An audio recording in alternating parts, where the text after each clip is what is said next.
What is up, everyone? Today we are reviewing the Torq X polisher. So, you just started your own business or you're just trying to take care of your own car. One of the most important things you can have is a polisher.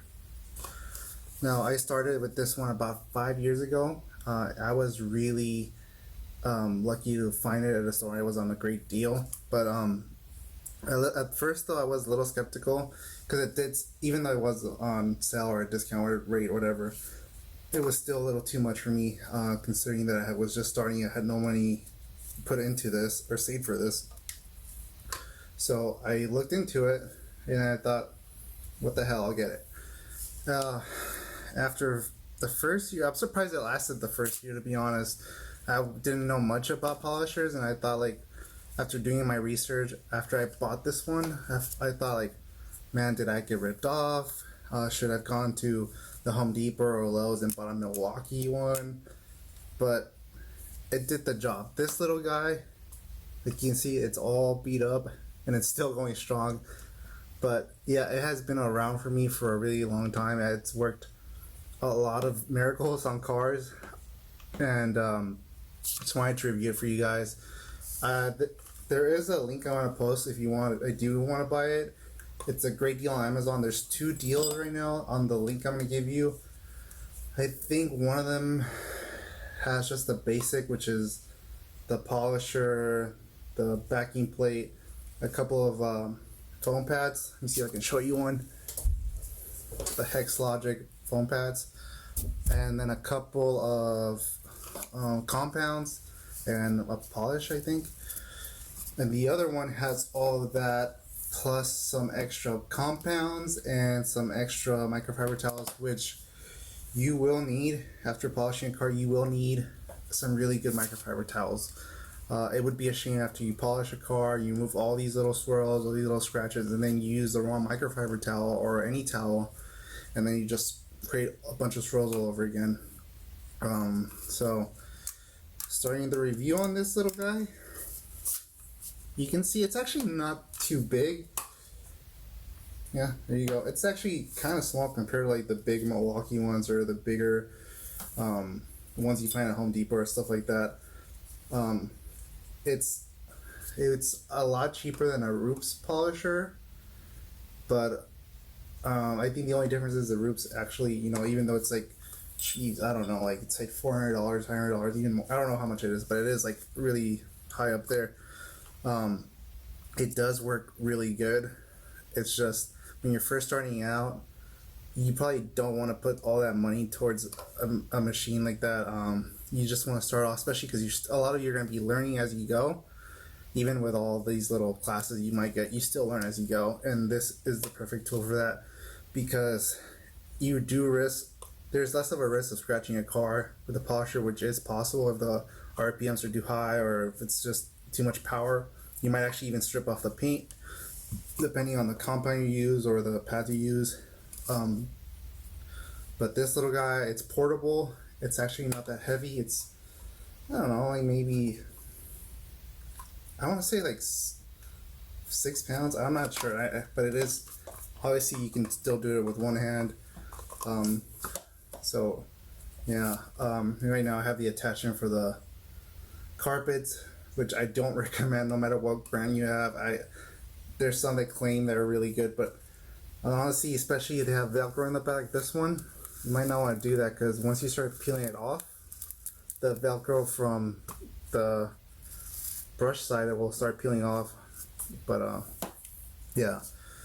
So as the revolutions, they're 1200 or 4200 revolutions per minute. The little dial here is the level you want to set it at, 6 being the highest, and then there's 1 right here being the lowest. Depending on what you need it for, I always start, after I put the pad on, the compound on, I start at 2 or 3 to spread the compound, and then go up to 5. Depending on how bad it is, I go up to 5 or 6. The most important thing I can tell you with this one, it's a great tool, but if it's a bigger job where it's like a bunch of swirls or little scratches, take your time on the panel you're working on. This will take a little bit more time, but considering most of you are going to be starting or you're doing your own car, it shouldn't be that big of a deal. Just go a little panel by panel and then go little by little, just like that. It all depends also on the pads you use. My first pads are the Hex Logic ones, like I said. This is a really coarse one, you know. Then I switched over to some different brands, but it all depends on the pads as well. I think one of the most challenging things or cars that I've worked on was my aunt's Land Rover. Actually, that Land Rover I cleaned up before and I tried polishing before. But recently, I used this little guy and a Rooks microfiber pad, and it worked really great. Like I said, it just took a little bit more time to polish, but the hood came back to life. I'm gonna try to post a picture of it, but it was that not milky, but it was like that powdery white layer just before the clear coat starts to go. It hasn't broken yet, it hasn't fallen into pieces yet, but it has gotten that little fogged up clear coat finish look. So I'm surprised it actually took that off. Like I said, it just took a little bit more time, but as long as you have the time, that's all that matters. I've dropped it a couple of times, I'm not gonna lie, but even dropping it, it's been working great. It's been close to 5 years now. But here, I want to show you, I still have one of the compounds. I just never really used it because I bought another one from Chemical Guys that I started using. But this is usually what you'll get when you first get it. It's from Chemical Guys as well. This is an optical grade final polish. So I guess if you want to finish with that. Still pretty full actually, but I don't think I can use it anymore. It's been there for years.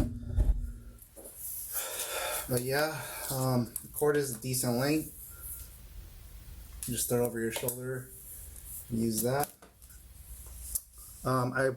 If you are looking to get a polisher, especially if you're trying to get into business for detailing, I do suggest you can buy whatever brand you want, but I do suggest you don't buy used, especially being electrical, and that goes for any electrical equipment or anything big. Try not to buy used. I know that it saves you money, but in the long run, you're gonna end up paying more. God knows what's gonna happen.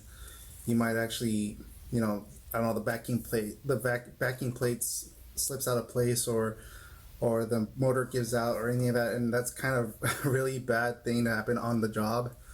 So don't buy it used.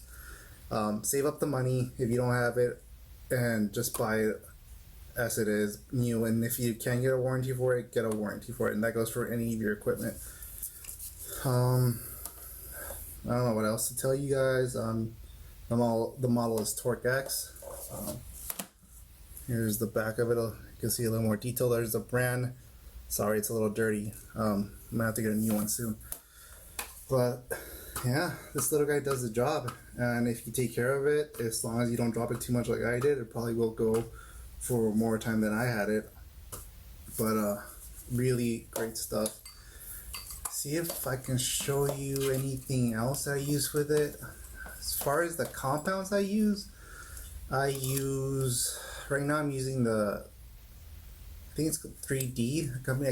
I've been using it for years and I can't remember exactly what they're called. I think it's 3D detailing products, and they're all-in-one compound, which works really good for most cars. If you're doing more heavy-duty paint correction, you might need more than that, but yeah, that works great. And I'll see if I can post a link to that as well. That's the one I used for my aunt's car, and it worked really good. What else? I think that might be it. Like I said, it's a really good polisher. If you want to go on the link just to at least look at the reviews and see what they say, I think it's at 4.5 stars right now out of 3,000 something reviews. I might be wrong. I'm not trying to exaggerate. It's just can't remember, but it is like a lot of reviews. So if you want to look at that, go ahead. Just see what you need it for, and then make a choice from that. But other than that, hopefully this helps you guys. try to give you the best honest review I can. I was skeptical of it at first, but after 4.5, 5 years that I've had it, I can say that it's worth the money. It really is.